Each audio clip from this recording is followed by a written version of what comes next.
अस्सलाम वालेकुम।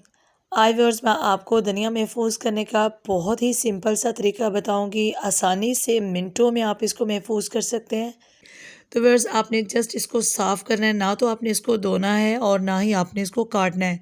आप चाहे तो काट कर भी इसको रख सकते हैं, लेकिन आपने धोना तो बिल्कुल भी नहीं है।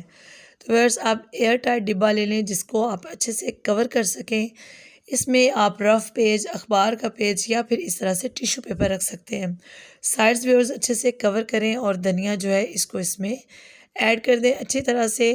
आपने इस बात की तसल्ली करनी है कि ये जो डिब्बा है ये अच्छे से कवर हो, फिर धनिया बिल्कुल भी ख़राब नहीं होगा। और व्यूअर्स एक टिश्यू पेपर इसके ऊपर से जो है वो अच्छे से सेट कर देंगे, अच्छे से कवर करेंगे व्यूअर्स और इसको फ्रिज में रख देंगे। फ्रीज़र में आपने इसको नहीं रखना, फ्रिज में रखना है। इंशाल्लाह पूरा वीक बिल्कुल फ्रेश धनिया आप इस्तेमाल करेंगे। तो व्यूअर्स ये बहुत ही ज़बरदस्त सा ट्रिक है, आप लाज़मी से इसको फॉलो कीजिएगा। चैनल पर पहली बार आए हैं तो लाज़मी से सब्सक्राइब कर लीजिएगा, अपने फ्रेंड्स एंड फैमिली में लाज़मी से शेयर कीजिएगा। अपनी दुआ में याद रखिएगा। अल्लाह हाफ़िज़।